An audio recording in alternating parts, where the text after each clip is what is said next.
sainteté.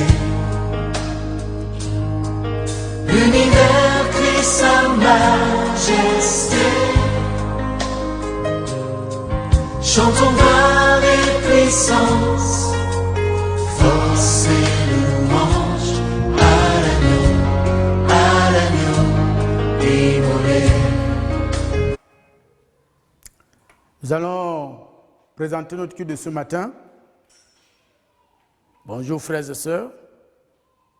Nous sommes très ravis de vous recevoir dans la présence du Seigneur ce matin pour lui rendre encore ce culte. Et nous bénissons les uns et les autres qui ont décidé d'être avec nous aujourd'hui pour partager la parole de Dieu et les merveilles du Seigneur. Nous allons prier pour notre message de ce matin. Seigneur, nous te rendons toute la gloire, l'honneur, la louange et les actions de grâce. Toi qui nous as gardés toute la semaine, tu as veillé sur nous. Nous avons vaqué à nos occupations quotidiennes et tu as été parfaitement présent. Tu nous as accompagnés en toutes choses. Nous avons vu, Seigneur, ta main puissante. Nous avons vu ta miséricorde. Nous avons vu ta grâce. Nous avons vu ta présence. Seigneur, nous te sommes infiniment reconnaissants. C'est pourquoi, Seigneur, en ce jour que tu as mis à part, Seigneur, nous venons, Seigneur, notre Père, te dire merci. Merci de nous avoir permis de répondre à ton invitation, Seigneur. Seigneur, dispose nos cœurs maintenant à recevoir ta parole, ce que tu as prévu pour nous ce matin. Seigneur, nous voulons recevoir cela avec foi, au nom puissant de Christ Jésus. Seigneur, je prie que celui qui est venu avec une difficulté particulière, Seigneur, que ce matin, en repartant chez lui, Seigneur, qu'il soit consolé, qu'il soit guéri, qu'il soit restauré. Seigneur, qu'il ait la force d'avancer encore, de marcher et de marcher toujours avec toi. Nous te bénissons, Seigneur. Comme a dit ton serviteur Samuel, parle, tes serviteurs et tes servantes écoutent. Au nom puissant de Christ Jésus. Amen. Nous allons prendre nos Bibles dans la deuxième épître de Paul aux Corinthiens au chapitre 10. Nous lirons les versets 3 et 4. Si nous marchons dans la chair, nous ne combattons pas selon la chair. Car les armes avec lesquelles nous combattons ne sont pas charnelles, mais elles sont puissantes par la vertu de Dieu pour renverser les forteresses. Ce matin, nous allons nous entretenir sur le thème « Les armes spirituelles du chrétien ». Dimanche dernier, nous avons parlé du combat spirituel de façon générale. Et nous avons dit que un chrétien qui veut marcher dans la victoire doit avoir à l'esprit la victoire de Jésus-Christ, doit être conscient de ce que le Christ a déjà accompli à la croix. Et nous avons compris que nous n'allons pas en guerre pour rechercher une quelconque victoire. Notre victoire est déjà un acquis par ce que notre Seigneur Jésus-Christ a accompli au Calvaire. Donc nous allons avec la conscience de notre victoire. Nous allons en vainqueur et pour vaincre. Et le Christ a déjà vaincu pour nous. Ce matin, nous allons débuter une autre étude, toujours dans le cadre du combat spirituel, mais nous allons aller pas à pas en étudiant les armes spirituelles. Et ce matin, donc, nous allons nous intéresser à une arme spirituelle.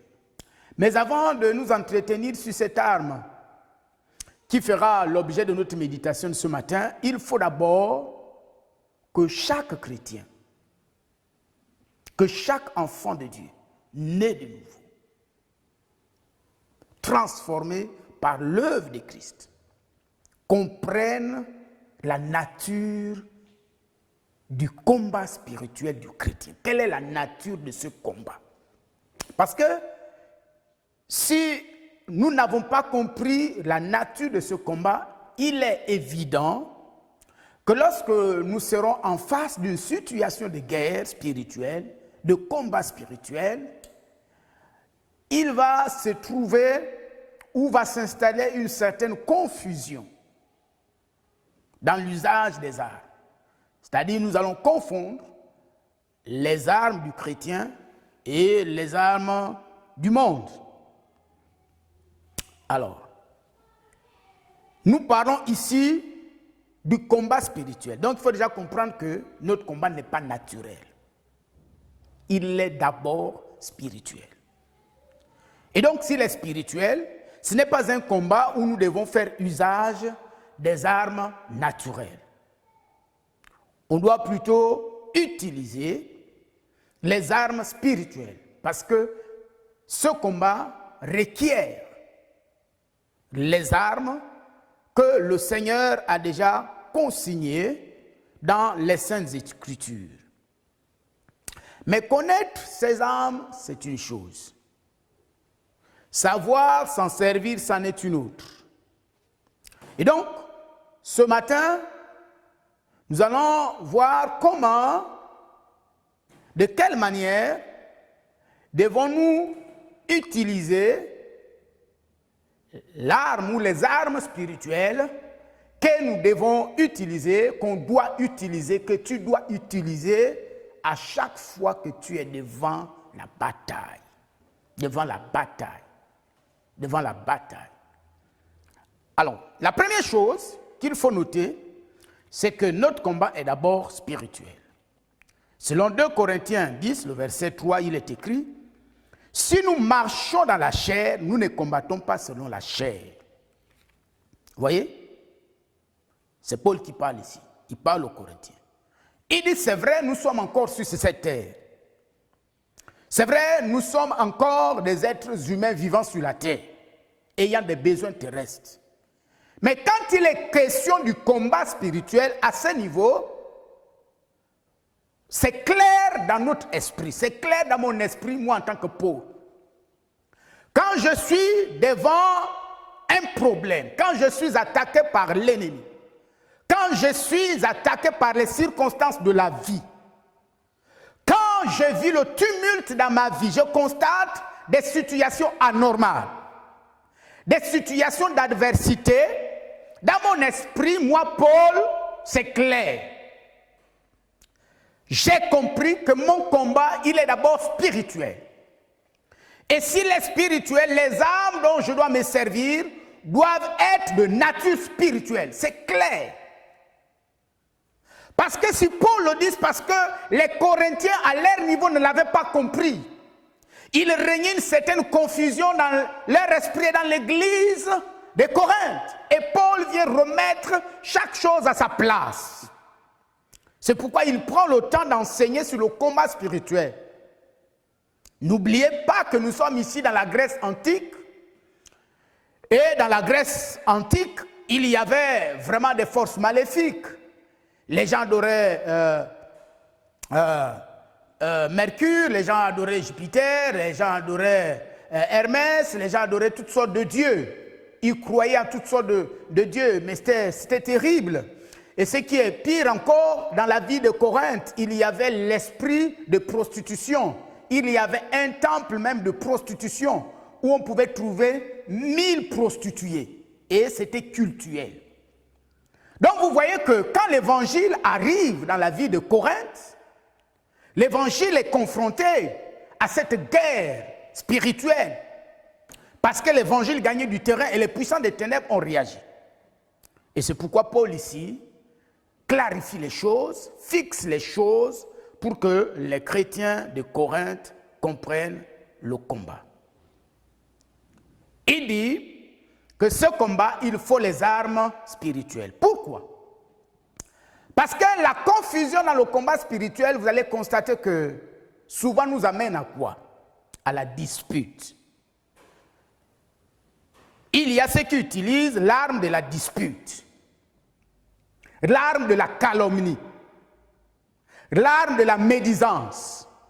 Vous allez voir dans l'église, s'il est question de l'église, vous allez voir, c'est la dispute, c'est des groupes. Et à la tête de chaque groupe, il y a un petit gourou, un petit maître. Et lui là aussi, il a son groupe. Et à la tête, il y a un petit maître. Vous allez trouver ça dans un même département. Vous allez trouver ça dans un même comité. Vous allez trouver ça même dans la classe des leaders. Si par exemple dans une église, il y a 2 pasteurs. Il y a un pasteur qui a ses responsables et l'autre pasteur aussi a ses leaders. Et ils se battent entre eux. Donc il y a des disputes entre eux. Ils se critiquent. Ils se médisent. Parce qu'il y a ceux qui pensent que leur pasteur est le meilleur. Celui qui est spirituel. L'autre, il est charnel. L'autre, parfois, on va dire, il fait de la sorcellerie. Il envoûte l'église. Tel responsable, il est dangereux. Voilà, il ne s'occupe pas de l'œuvre de Dieu. Il est charnel, il ne prie pas. Il ne vient pas au réunion d'intercession. Il ne s'intéresse pas à la vie de l'église. Voyez? Ça sont les armes charnelles. Et l'ennemi se réjouit lorsque vous utilisez ce type d'armes.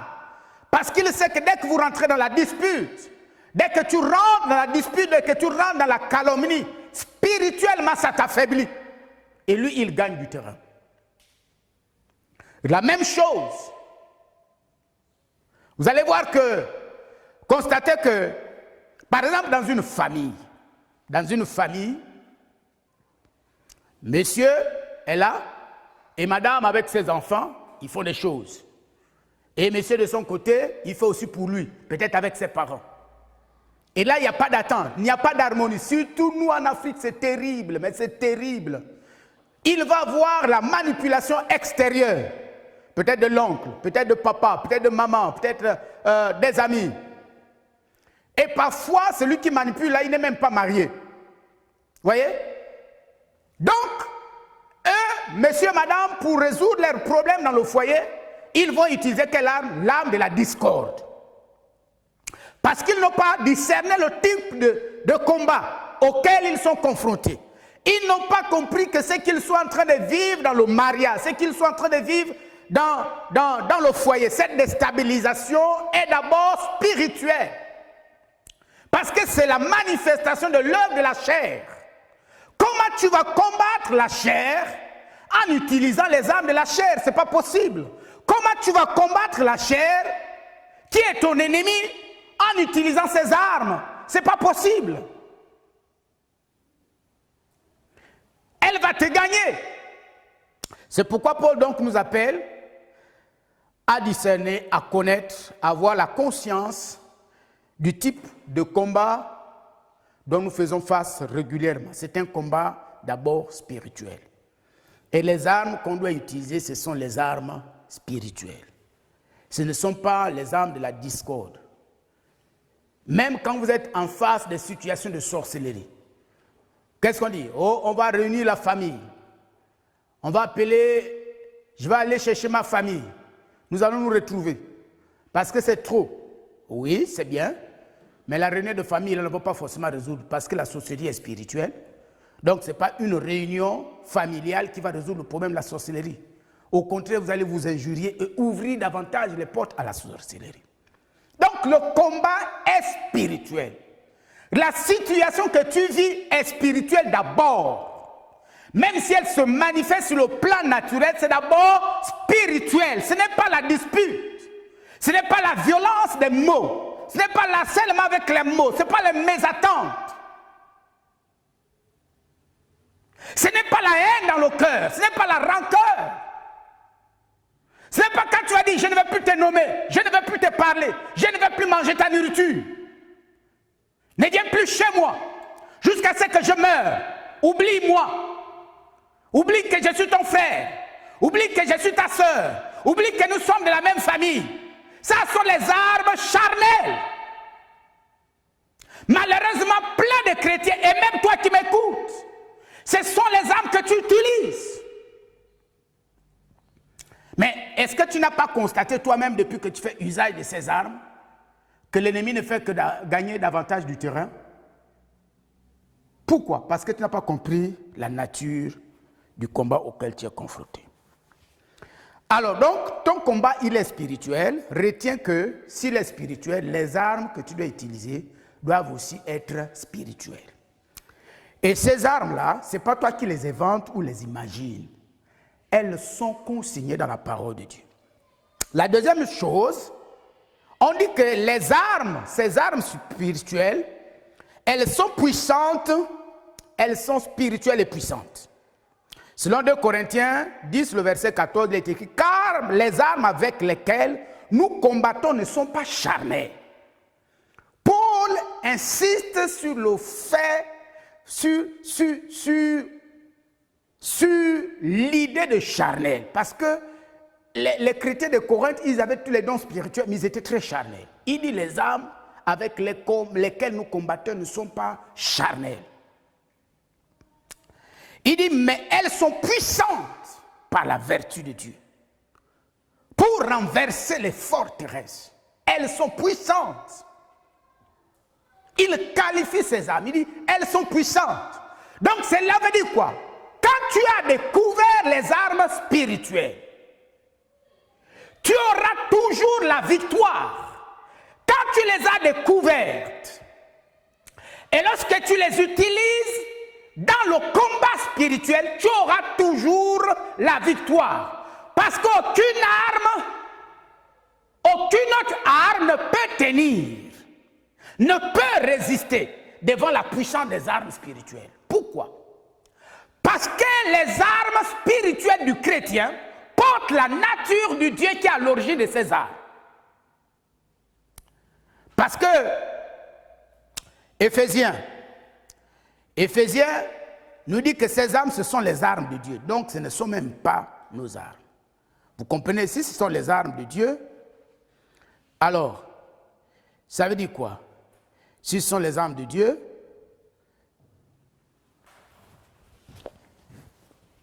cela veut dire que ces armes portent la même nature, la même puissance que le Dieu qui en est l'auteur, que son auteur, c'est-à-dire Dieu lui-même. Ce sont les armes de Dieu. Donc ça veut dire que les armes du chrétien, ce sont les mêmes armes que Dieu lui-même utilise.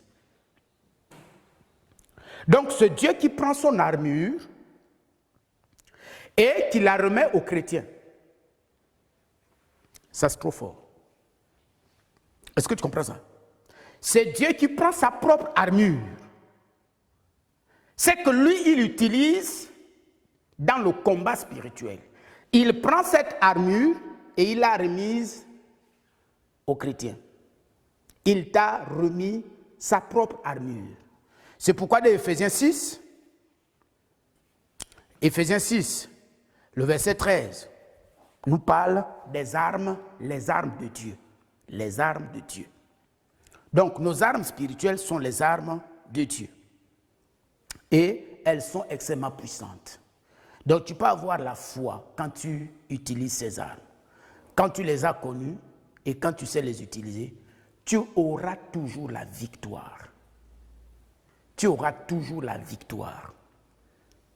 Pendant que je méditais hier, le Saint-Esprit est en train de me dire, le Saint-Esprit me disait que, vous savez, l'une des choses qui peut expliquer le divorce aujourd'hui en milieu chrétien, ce n'est pas le fait que les problèmes qui sont arrivés dans le foyer, qui sont survenus dans le foyer, étaient extrêmement puissants au point de dominer les deux parties, c'est-à-dire l'homme et la femme, jusqu'à le divorce. Non, ce n'est pas ça. Mais c'est simplement que l'homme ainsi que la femme, lorsque sont survenus les conflits dans le ménage, ils ne se sont pas posé la question, chacun d'abord individuellement et collectivement, quelles sont les armes que nous allons utiliser pour faire face à ces contradictions répétitives que nous vivons dans notre ménage. Mais chacun a laissé libre cours à ses émotions. Et chacun a utilisé les armes. Pour la femme, c'est qu'elle voyait sa mère utiliser quand elle était avec son père. Et pour l'homme, c'est que son tuteur, donc son père, utilisait quand il résolvait les problèmes avec sa mère ou son tuteur. Ou c'est que lui l'a observé comme arme autour de lui.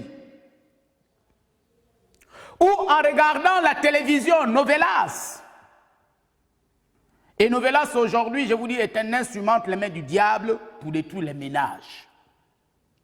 Et c'est terrible. C'est terrible. Malheureusement, les chrétiens, nés de nouveau, ils passent le clair de leur temps à regarder ces choses qui détruisent et qui façonnent leur système de pensée. Donc, le fait qu'ils ne se sont pas interrogés sur comment faire, Saint-Esprit, quelle arme je vais utiliser pour résoudre la mésattente que je vis avec mon épouse, pour faire face à la situation que je vis avec mes enfants.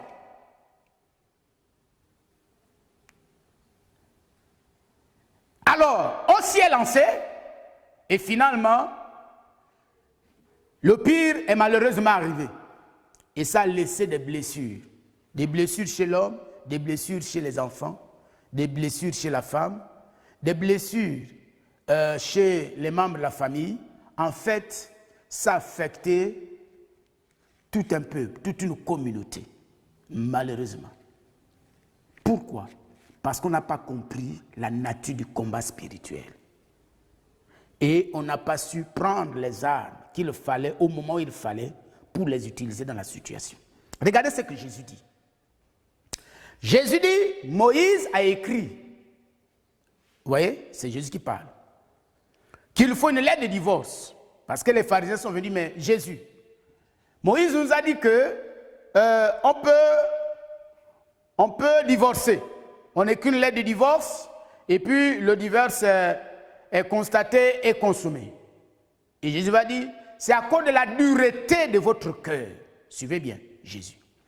Il dit, c'est à cause de la dureté de votre cœur que Moïse, c'est-à-dire la loi, a écrit cela. Il dit, mais moi, je vous dis. Donc, il oppose la loi à la grâce.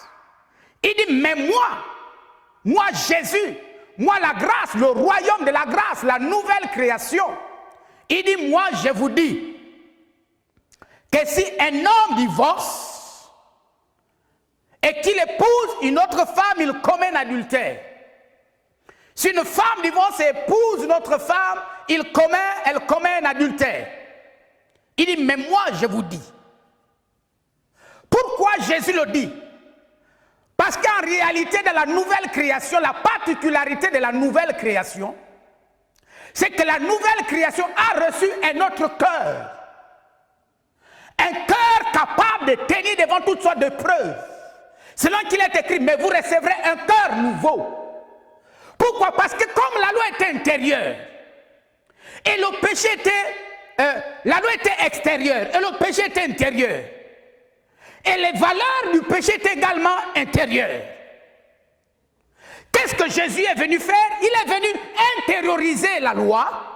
Deuxièmement, il a intériorisé les valeurs du royaume pour que ces valeurs, pour que cette loi qui est devenue intérieure avec toutes ces valeurs, face à n'importe quelle situation d'adversité, que la loi qui est devenue intérieure, que les valeurs qui sont devenues intérieures puissent tenir tête contre la situation d'adversité qui va se produire dans un ménage. Mais ça ne se manifeste que lorsque monsieur et madame ont compris la nature du combat spirituel. Et ça c'est très important. J'insiste sur cet exemple parce que, voyez-vous, aujourd'hui, c'est l'une des situations qui secoue plus la communauté, pas seulement l'Église, mais les communautés. Et même nous, les chrétiens. Donc, alors, quelles sont les armes que nous devons utiliser alors dans ce combat spirituel, si nous voulons marcher dans la victoire? Si nous voulons marcher dans la victoire, quelles sont les armes? Quand je suis attaqué, quand je sens ma vie secouée, quand je me sens comme ébranlé, j'ai l'impression que la situation est grave. Comment faire? Nous allons utiliser une arme, étudier une arme aujourd'hui. C'est l'arme de la parole de Dieu. L'arme de la parole de Dieu.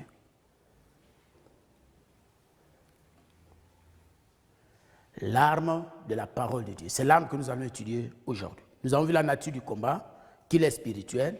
Nous avons vu les armes que nous utilisons. Ce sont également les armes spirituelles. Et lisez Galates, toujours par rapport à ces armes qui sont spirituelles. Galates 5, le verset 16 à 17, il dit « Marchez selon l'esprit et vous n'accomplirez pas les désirs de la chair. Car la chair a des désirs contraires à ceux de l'esprit. Et l'esprit en a des contraires à ceux de la chair. Et ils sont opposés entre eux, afin que vous ne fassiez point ce que vous voudriez. » Ça, c'est la clé que le Saint-Esprit nous donne. Alors, nous allons regarder une arme. C'est l'arme de la parole de Dieu.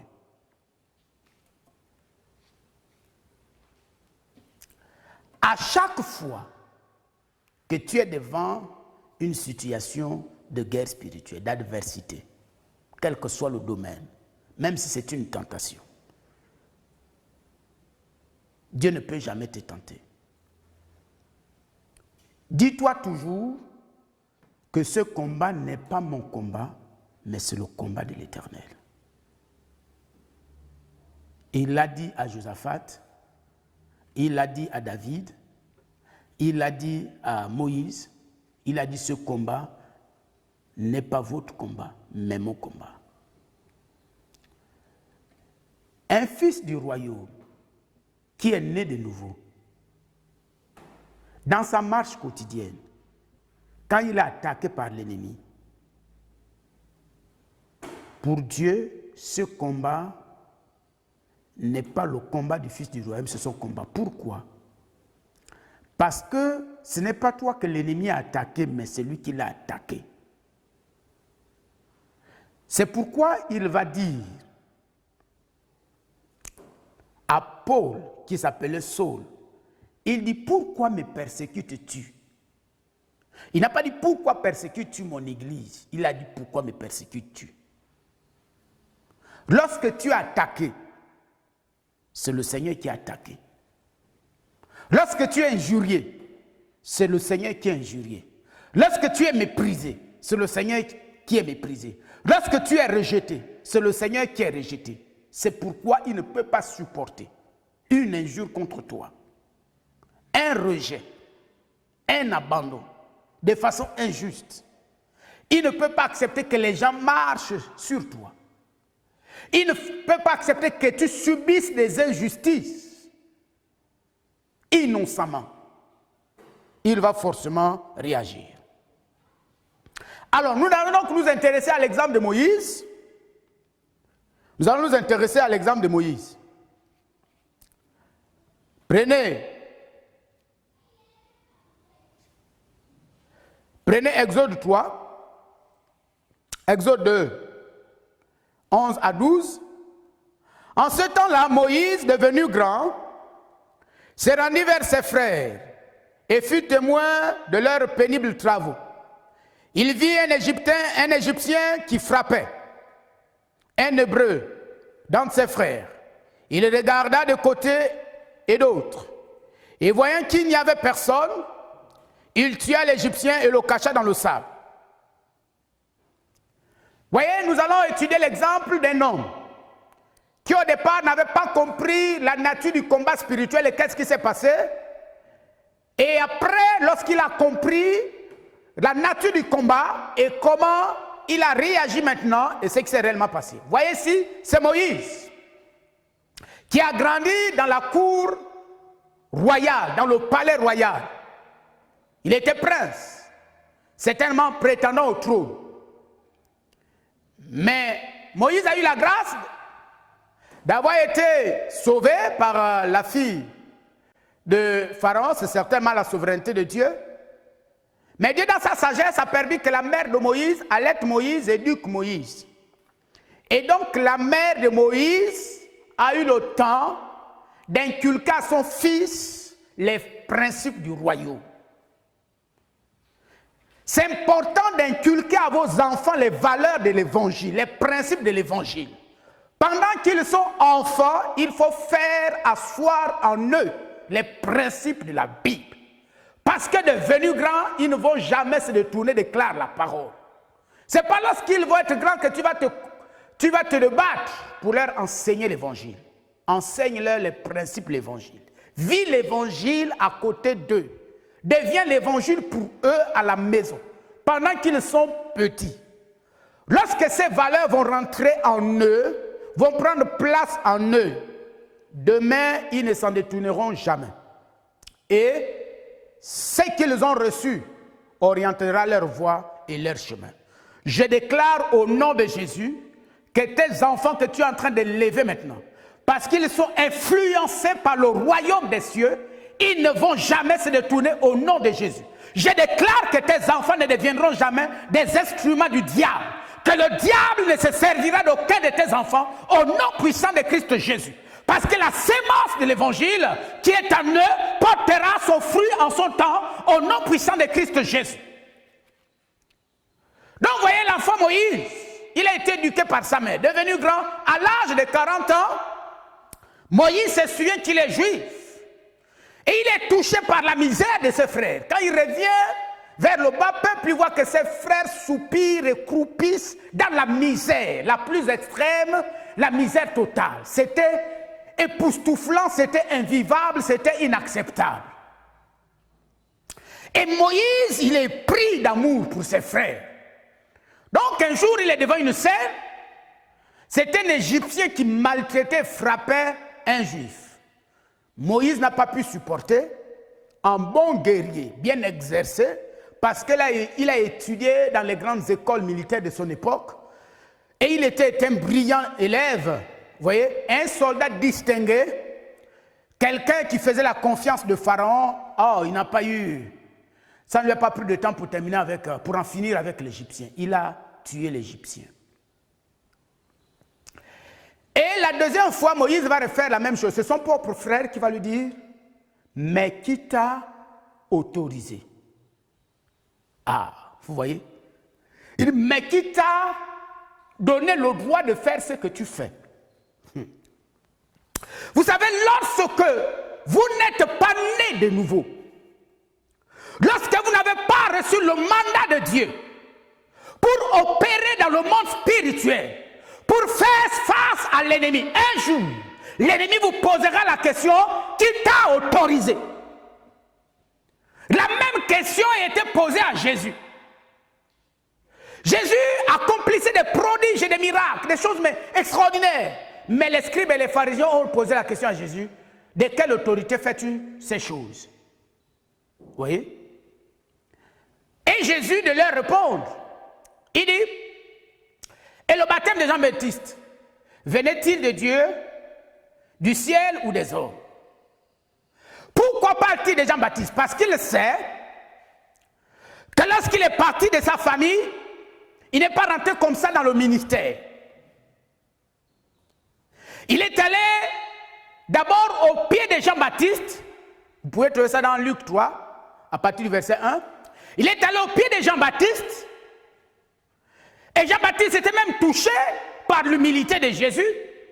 Jean-Baptiste a enseigné Jésus et Jean-Baptiste a baptisé Jésus. Et c'est le même Jean-Baptiste qui va dire, voici l'agneau de Dieu qui ôte le péché du monde. Donc Jean-Baptiste qui va reconnaître Jésus, qui va reconnaître le ministère de Jésus, la vocation de Jésus, le mandat de Jésus, et c'est lui qui va le propulser, le recommander au ministère. Dès que Jésus l'a dit, les puissances des ténèbres ont reconnu qu'effectivement, cet homme n'opère pas de façon illicite, mais il opère sous un mandat qui est à la fois divin, mais aussi reconnu sur le plan naturel. Or là, voyez-vous, Moïse s'est lancé lui-même, personne ne l'avait recommandé. Ni les autorités humaines, ni les autorités spirituelles, c'est-à-dire Dieu lui-même, ne l'avaient pas recommandé.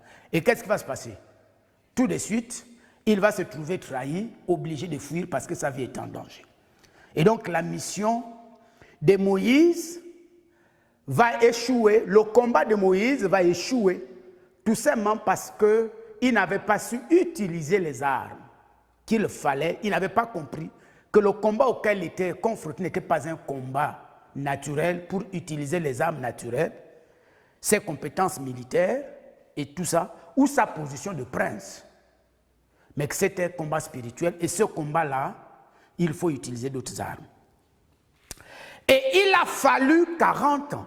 C'est 40 ans après, nous sommes en train de... C'est 40 ans après, frères et sœurs, que Moïse va maintenant avoir la révélation. Vous savez, il y a des choses, parfois, tant que vous ne les avez pas encore comprises, vous serez au premier niveau. Jusqu'à ce que vous les compreniez, c'est à ce moment que vous allez passer à une autre étape. Pendant 40 ans, Moïse est resté au service d'un homme, travaillant pour la vision d'un homme. Au service de Jéthro et la vision de Jéthro. C'est 40 ans après, c'est la 40e année que Moïse a la révélation. C'est là que Dieu se révèle à Moïse, parce que là, Dieu se rend compte, là, Moïse a déjà compris. Il est déjà mature. Il connaît déjà les choses. Il va appeler Moïse et il va parler à Moïse. Et quand Dieu parle à Moïse, voyez-vous, suivez le langage de Dieu. Là, nous sommes sur l'arbre de la parole. Nous sommes dans Exode 3, à partir du verset 8 à 10. Je suis descendu pour le délivrer de la main des Égyptiens et pour le faire monter dans ce pays, dans un bon et vaste pays, dans le pays où coule le lait et le miel.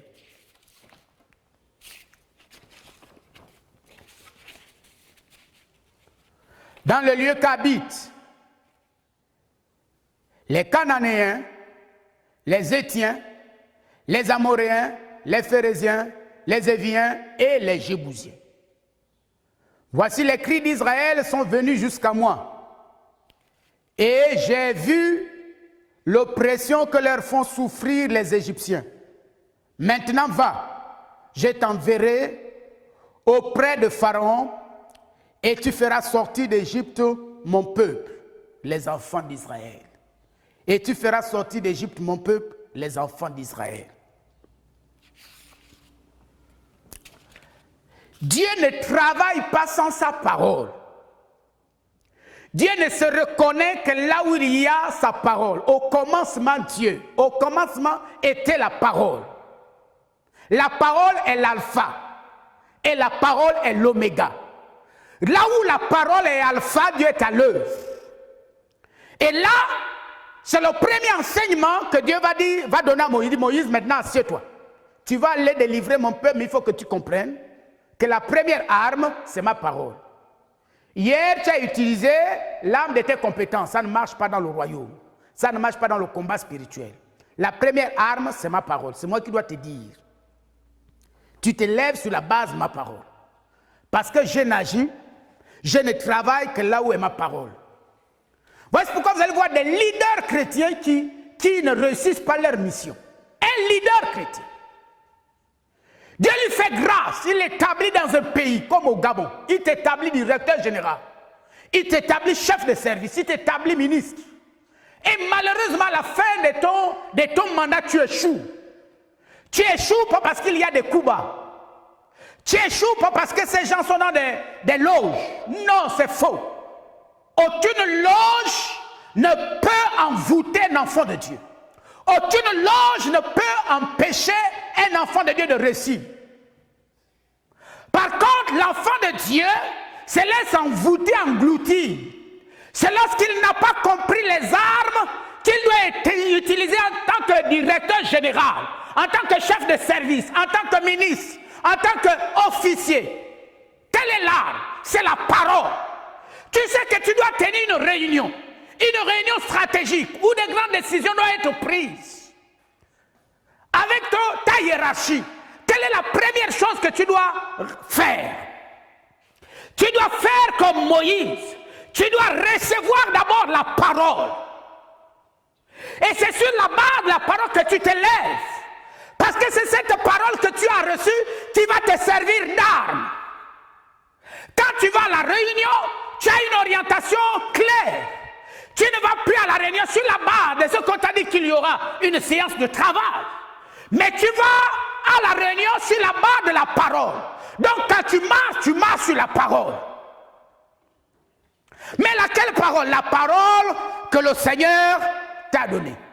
Et c'est cette parole qui va faire que tu réussisses. Quand tu ouvras ta bouche, tu l'ouvriras conformément à la parole. Quand tu feras des propositions, c'est conformément à la parole. Quand tu prendras des décisions, c'est conformément à la parole que Dieu t'a donnée le matin dans ta chambre. Voilà, Moïse se lève sur la base de la parole. Il dit, j'ai vu la misère, maintenant pars, délivrer mon peuple. Moïse laisse tout.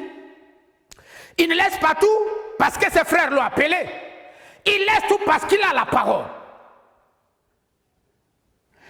Et donc, c'est conformément à la parole que Moïse va dire au revoir à son beau-père, au revoir à sa belle famille, abandonner le troupeau pour l'Égypte. Donc voilà comment opère l'art de la parole. Je dois d'abord recevoir la parole. Moïse a reçu, il a entendu la voix de Dieu. Dieu a d'abord dit, Dieu a d'abord parlé. Et sur la base de ce que Dieu a dit, ce que Dieu a parlé, il a agi. Ce que tu es en train de faire maintenant là, est-ce que Dieu t'a parlé? Qu'est-ce que Dieu t'a dit sur ça? Oui, oui, oui. Ce que tu es en train de faire maintenant, au moment où tu es en train de me suivre, qu'est-ce que Dieu t'a dit concernant cela? Qu'est-ce que Dieu t'a dit? Moïse a reçu la parole. Et quand Moïse a reçu la parole, il a agi conformément à la parole. Regardez le verset 5, le chapitre 5, le verset 5, il dit, « Ainsi parle l'Éternel, le Dieu d'Israël. Laisse aller mon peuple, pour qu'il célèbre au désert une fête en mon honneur. » Désormais, Moïse a compris le combat spirituel. Il va dire ça à Pharaon. Donc Moïse n'a pas dit ce que lui il pensait. Il a déclaré la parole de Dieu à Pharaon. Il n'a pas dit ses idées propres à Pharaon. Il dit, ainsi parle l'Éternel. Il a dit les paroles que l'Éternel a mises dans sa bouche. Ce que tu as dit là, est-ce que ce sont les paroles que l'Éternel a mises dans ta bouche? Quand ce sont les paroles que l'Éternel a mises dans ta bouche, quelles que soient les réactions des gens, la parole de Dieu triomphera toujours. Tu auras toujours la victoire. Pourquoi aujourd'hui, l'Église est un peu déstabilisée? C'est parce que plusieurs n'ont pas la parole. Pourquoi nous allons, les nations vont dans tous les sens? Parce que les nations n'ont pas compris la clé de la parole de Dieu. Ils utilisent leurs propres clés. Elles sont importantes certainement, mais plus le combat est spirituel. Vous voyez, vous pouvez constater avec moi les dégâts que l'ennemi est en train de causer. Donc la parole. Et l'avantage de la parole, c'est qu'elle te présente les résultats avant leur accomplissement. Tu connais déjà l'aboutissement. Il dit, Pharaon va résister, mais vous allez sortir. Vous voyez? Donc quand il va dans le combat, il va en victorieux. Il dit, tu auras la victoire. Et c'est ça, quand tu as la parole te dira toujours, tu auras la victoire. Quand tu agis conformément à la parole. Le chapitre 6, le verset 1, l'Exode toujours dit, l'Éternel dit à Moïse, tu verras maintenant ce que je ferai à Pharaon. Une main puissante le forcera à les laisser aller. Une main puissante le forcera à les chasser de son pays. Ça, c'est la clé du combat spirituel. L'arme de la parole. La parole de Dieu est puissante et vivante. Arrête de te dire non, j'ai l'expérience. Non, j'ai les compétences. Je ne dis pas que ton expérience et tes compétences ne sont pas utiles. Si. Elles sont utiles, mais certainement dans d'autres domaines. Mais pour ce qui est du combat, de l'adversité, c'est pas ce qui va te donner la victoire. Quand les hommes veulent te détruire, même si tu es compétent, ils vont te détruire. Quand l'ennemi veut te détruire, même si tu as une expérience, il va te détruire. Il y a des gens aujourd'hui, ils sont déjà, ils souffrent, ils sont devenus hyper tendus. D'autres ont été victimes des AVC parce qu'ils sont extrêmement compétents. Mais lorsqu'on a décidé de les détruire, l'ennemi les a détruits. Aujourd'hui, ils sont épaves dans leur maison. Mais si tu comprends l'arme de la parole, l'arme là, qu'à chaque circonstance, il n'est pas question de mon expérience. Quand je suis devant l'adversité, je dois chercher la parole. Vous voyez, Moïse va même dire à Dieu. Vous savez, l'une des caractéristiques, quand vous prenez conscience du combat spirituel, c'est que vous réalisez vos limites. Vous vous rendez compte que vous ne pouvez pas. Et c'est la première chose. Mais lorsque tu te crois encore capable, lorsque tu as encore un but de toi-même, ça veut dire que tu n'as pas encore compris la réalité du combat spirituel. Parce que le combat spirituel, les âmes spirituelles requièrent de l'humilité. Alors, donc, pour terminer, Exode 14, verset 14, l'Éternel combattra pour vous. Ça, c'est Moïse qui parle. Et vous gardez le silence. Suivez, ils sont devant un obstacle. Il y a un ennemi, Pharaon est derrière. Devant, il y a la mer Rouge. Donc, objectivement, Pharaon vient, il les tue tous. Et Pharaon savait. Il dit, laissez-les, il y a la mer devant. Ils vont traverser comment? On va les rattraper à la mer. Ouais. Donc, ils avançaient. Quand ils regardent derrière, voilà Pharaon qui vient, mais à vive allure avec son armée. Prêt à en découdre avec eux. Voilà ce que l'homme de Dieu va déclarer. Moïse ne prend pas panique. Il va dire, l'Éternel combattra pour vous. Oh yes. Ça c'est l'homme de foi. Ça c'est la parole de foi. Ça c'est lui qui a compris le combat spirituel. Il dit, l'Éternel combattra pour vous. Et vous gardez le silence. Soyez dans le repos et le silence. L'Éternel dit à Moïse, pourquoi ces cris? Parle aux enfants d'Israël et qu'ils marchent. Oh! La marche devient une arme. Il dit, parle aux enfants d'Israël et qu'ils marchent. Seigneur Jésus, Seigneur Jésus, comment une simple marche peut-elle vaincre un ennemi aussi géant que Pharaon exerçant la guerre? Les armes spirituelles ne sont pas compréhensibles. Du point de vue humain, du point de vue de notre logique, les armes spirituelles n'obéissent pas à la logique humaine. Comment une simple marche va devenir une arme? Mais il marchait sur quoi? Il marchait sur la parole. Il marchait sur la révélation. Il ne faut pas qu'il s'arrête. Demande-là de continuer à marcher sur la révélation de ma parole. Parce que c'est sur la base de la parole qu'ils ont quitté l'Égypte. Laisse-les continuer à marcher sur la parole. Ils doivent marcher sur la parole, qu'ils marchent. Qu'ils ne s'arrêtent pas, qu'ils marchent. Oh Saint-Esprit, lorsque tu as la parole, tu peux continuer à marcher sur la parole. Et je te dis au nom de Jésus, là où tu es, je te commande de marcher sur la parole que le Saint-Esprit t'a donnée, que le Seigneur t'a communiqué. Oh, alléluia, je te vois célébrer ta victoire. Je te vois glorifier le Seigneur de gloire. Le combattant, le chef de l'armée d'Israël, il dit qu'il marche. Oh, merci Seigneur, marche. Marche, marche, il dit qu'il marche. Voici ce qu'il dit. Toi, lève ta verge, étends ta main sur la mer et fends-la. Et les enfants d'Israël entreront au milieu de la mer. Vous voyez? Il dit à Moïse qu'il marche. Ça, c'est ce que le peuple doit faire. Et toi, touche la mer avec ton bâton. En réalité, pendant qu'ils marchaient, les eaux étaient là. Donc pendant qu'ils avançaient, les eaux étaient là. Mais il fallait qu'en marchant par la foi, ils touchent l'eau. Oh, voilà la foi. Voilà la foi. La foi, c'est le fait qu'ils ont continué à marcher. Mais pendant que l'obstacle est devant eux, ils continuaient à marcher. Et ils marchaient sur quoi? Sur la parole. Mais qu'est-ce qui les amenait à progresser, à avancer? C'est la parole de la foi qui leur a été libérée par l'Éternel. Dès qu'ils ont touché l'eau, et Moïse a touché l'eau, voilà le miracle. La foi a touché l'eau, ils ont touché l'eau. Moïse a touché l'eau. La mer s'ouvrait. Au fur et à mesure qu'ils avançaient, la mer s'ouvrait. Au fur et à mesure qu'ils avançaient, la mer s'ouvrait. Puisque l'arme que Dieu leur a donnée, c'est l'arme de la machine qu'ils marchent. Et Moïse, lui, il devait simplement toucher l'eau. C'est ça, la parole. C'est ça, l'arme de la parole. Et à la fin, dès qu'ils se sont retrouvés de l'autre côté, puis cette parole ne concernait pas Pharaon, Pharaon et son armée sont morts.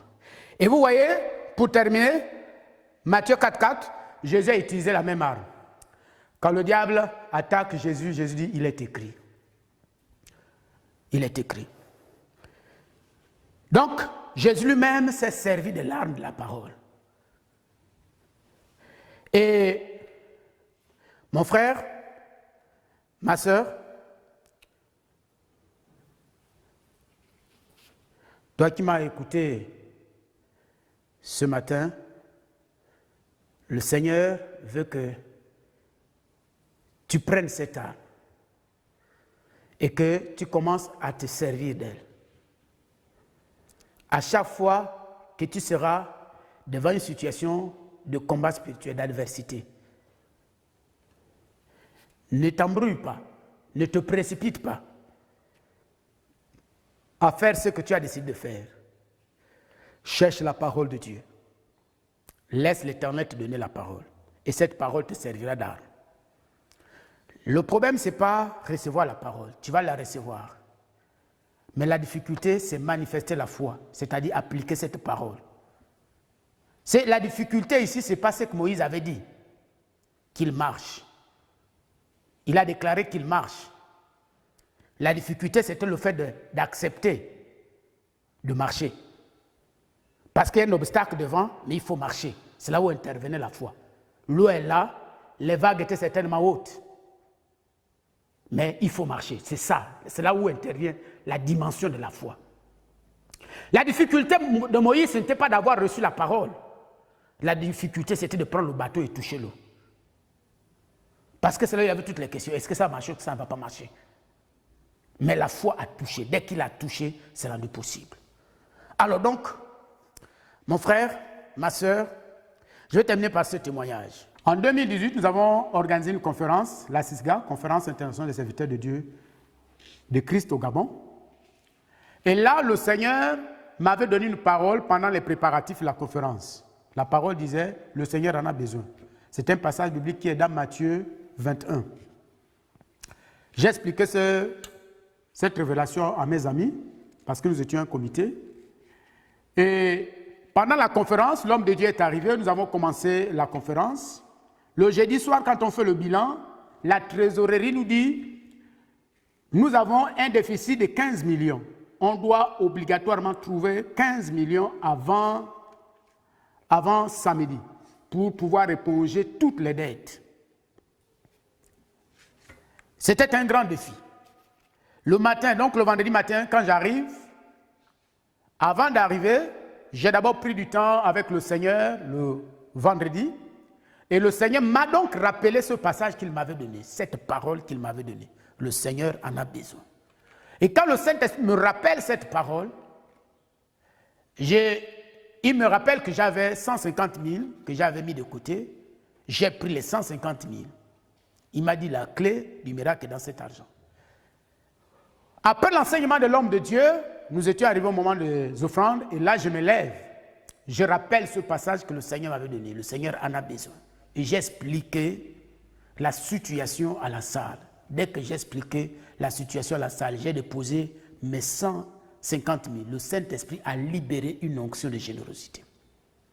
Et cette matinée-là, nous avons récolté 11 millions, ou plutôt 8 millions ce matin-là. Et sur place, nous avons payé la salle. Et le lendemain, nous avons récolté 11 millions. Et nous avons épongé toutes nos dettes. Donc, vous voyez, quand vous avez la parole, c'est ce que je voulais dire, quand tu as la parole, quel que soit le type d'obstacle qui se tiendra devant toi, cette parole te servira d'arme pour vaincre. C'est pourquoi ce soir, ce matin, précisément, pars avec cette arme. Dans le problème, la situation que tu es en train de vivre, va utiliser cette arme. Cet après-midi, après ton culte, tu vas voir ce qui va se passer. Ou cette semaine, tu vas voir ce qui va se passer. Tu as vu quelque chose d'extraordinaire. Je vais prier pour toi. Seigneur, merci. Parce que tu es le Dieu des victoires. Et tu nous as dit que les armes avec lesquelles nous combattons ne sont pas charnelles, mais elles sont puissantes par les vertus de Dieu pour renverser les forteresses. Et tu nous as donné l'arme de la parole. Seigneur, au nom de Jésus, je prie pour ton serviteur et ta servante ici. Je prie au nom puissant de Christ Jésus que cette arme, que le Saint-Esprit te donne la sagesse de pouvoir rechercher l'arme de la parole de Dieu. Que désormais tu agisses, plus par rapport à ce que tu penses ou ce que tu sais faire, ou par rapport à ton expérience ou à tes relations humaines, mais que dès lors, dès aujourd'hui, tu apprennes à opérer, à agir, à décider, conformément à la parole de Dieu. C'est alors que tu connaîtras toujours la victoire, parce que la parole de Dieu triomphe toujours. Seigneur, merci pour ce que tu as fait dans la vie de cette femme et dans la vie de cet homme. Et Seigneur, je crois que cette année est une année de succès pour lui. Cette semaine est une semaine de succès pour lui. Et Seigneur, je crois qu'en ce temps de confinement, il y a des hommes et des femmes qui vont sortir avec des armes, mais terribles. Des armes extraordinaires de la parole, pour vaincre leurs ennemis, au nom de Christ Jésus. Amen. Merci pour le culte de ce matin. Soyez bénis. Bon dimanche à tous. Que la grâce de Dieu vous accompagne et que ces temps de confinement soient vraiment des temps d'intimité avec le Saint-Esprit. Soyez bénis. Merci. Tous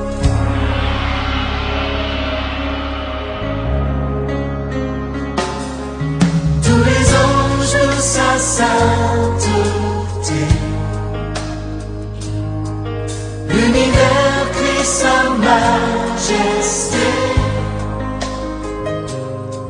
Chantons gloire et puissance, force et louange à l'agneau immolé.